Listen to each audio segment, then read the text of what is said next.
बताओ तो शंका दूर करें करें परीक्षित महाराज।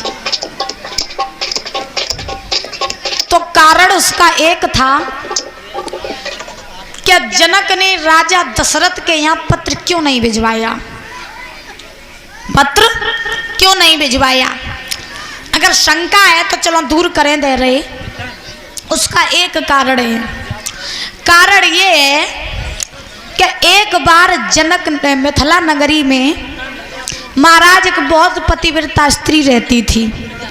ध्यान से सुनना बुजुर्गों, कि बाद में फिर मन भटक जाता है। हाँ, तो प्रमाण ये मिला है कि मिथिलापुरी में एक बहुत पतिव्रता स्त्री रहती थी। तो उसका जो पति था, तुम सुनती रही हो, हाँ, उसका जो पति था वो महाराज दोनों पैरों से विकलांग था, चल नहीं पाता था। जब चल नहीं पाता था तो वो पत्नी जो थी वो अपने पति की बहुत सेवा किया करती थी, दिन रात अपने पति की सेवा करती है। और महाराज अगर कहीं भी जाती तो अपने पति को अपने पीठ पे बैठाल के ले जाती। जब पीठ पे बैठाल के ले जाती तो एक समय की बात, वो स्त्री जो रहे वो अपने पति को अपनी पीठ पे बैठाल के रात के समय महाराज जंगल में जा रही थी। और जब जंगल में जा रही थी परीक्षित महाराज, तो चलते चलते अपने पति को पीठ पे बैठा रहे, और बैठाने के बाद में चलते चलते जंगल में पहुंची तो उसी जंगल में एक संत जो रहे सो महाराज वहीं बैठ करके तपस्या कर रहे थे। और जब उनके पास बैठ के तपस्या कर रहे थे तो उन्हीं संत के पास उनका कमंडल रखा था जल का भरा। तो स्त्री चलती गई, अपने पति को पीठ पे बिठाने, रात का समय दिखाई नहीं दिया। सोई महाराज उस स्त्री का पैर उन संत के कमंडल में लगा, सो कमंडल का जल फैल गया और उसके कुछ छींटे संत के ऊपर गिर गए। जब जल के छींटे उन संत के ऊपर गिरे, सोई संत की समाधि टूट गई। और क्रोध में आकर के संत ने उस स्त्री को श्राप दे दिया कि हे स्त्री, तू अपने पति के प्रेम में इतनी मोह गई है, इतनी खो गई है, जा हम तुझे श्राप देते हैं कि सुबह के सूर्य निकलने से पहले तेरे पति की मृत्यु हो जाएगी। अब जो इतने वचन कहे संत ने कि तेरे पति की मृत्यु हो जाएगी सूर्य निकलते ही, सोई महाराज स्त्री जो रहे वो घबरा गई। और स्त्री ने उन संत से कहा कि हे संत महात्मा, अगर तुमने हमें श्राप दिया है कि सूर्य निकलते ही मेरा पति मर जाएगा, तो अगर हमें भी पतिव्रता सत्य है तो जाओ, हमारी भी ये बात है कि अगर हमें पतिव्रता सत्य होगा तो सूर्य को हम निकलने ही नहीं देंगे, सूर्य को हम निकलने ही नहीं देंगे, और अगर सूर्य निकला तो फिर हमसे बुरा कोई नहीं होगा। अब तो महाराज संतऊ अपनी बात पे डिगे, अब स्त्री अपनी बात पे डिगी।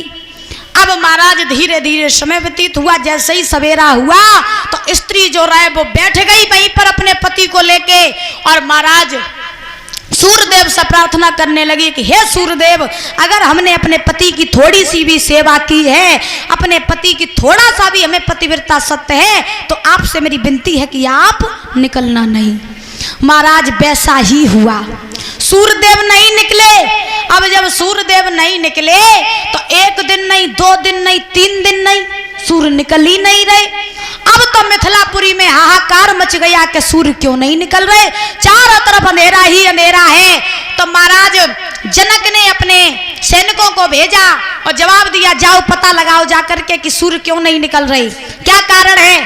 तो सैनिक पहुंचे उसी स्त्री के पास और देखा क्या है कि बात ये बन गई, संत ने श्राप दिया पति को और पत्नी कह रही कि सूर्य निकलने ही नहीं देंगे।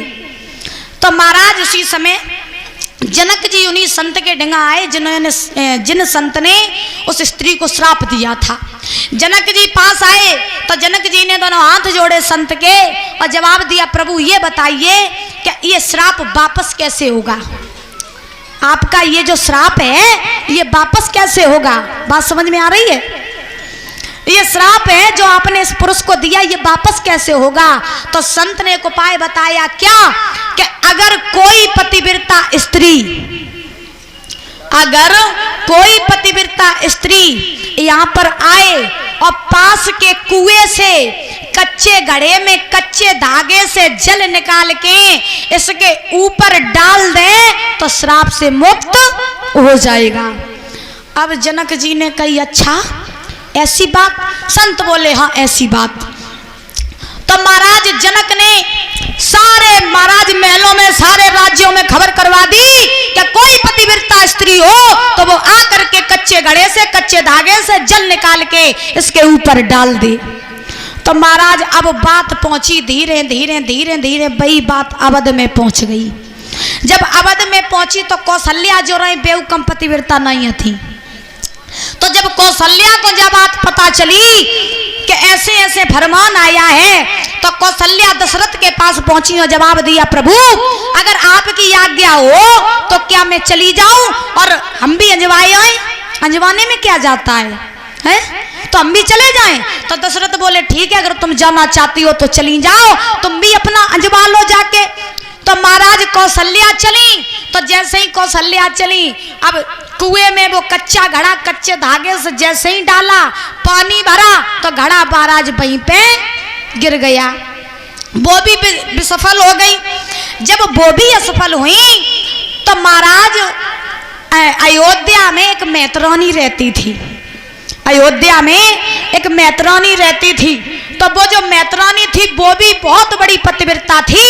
तब जब वो मैतरानी दशरथ के पास पहुंची और जवाब दिया कि हे दशरथ महाराज अगर तुम्हारी आज्ञा हो तो क्या मैं चली जाऊं और उस पुरुष को श्राप से मुक्त कराऊं, क्योंकि मैं मैतरानी हूं, पता नहीं मुझे कोई जाने देगा या नहीं। तो दशरथ बोले ठीक है अगर तुम जाना चाहती हो तो तुम चली जाओ। तो महाराज जैसे ही वह मैतरानी गई और जैसे ही गई तो कितनी बड़ी पतिव्रता थी। उसने कच्चा घड़ा लिया कच्चा धागा लिया कुएं में डाला, डाल करके जल भर के महाराज उसने उस पुरुष के ऊपर डाल दिया। जैसे ही पुरुष के ऊपर डाला वो पुरुष आज महाराज श्राप से मुक्त हो गया और जैसा जो अपाहिज था पैर भी उसके ठीक हो गए, अपने पैरों पर खड़ा हो गया। बोले गोविंद भगवान की। जैसे ही खड़ा हुआ तो जनक जी जो रहे वे सब खड़े खड़े देख रहे थे।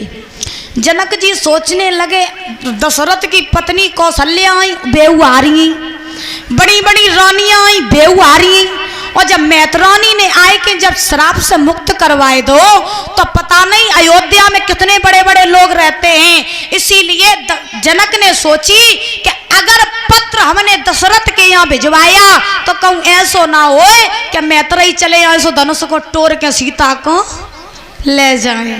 तासो महाराज प्रमाण मिला कि जनक ने दशरथ के यहाँ पत्र इसी डर के लिए नहीं भिजवाया। बोले गोविंद भगवान की।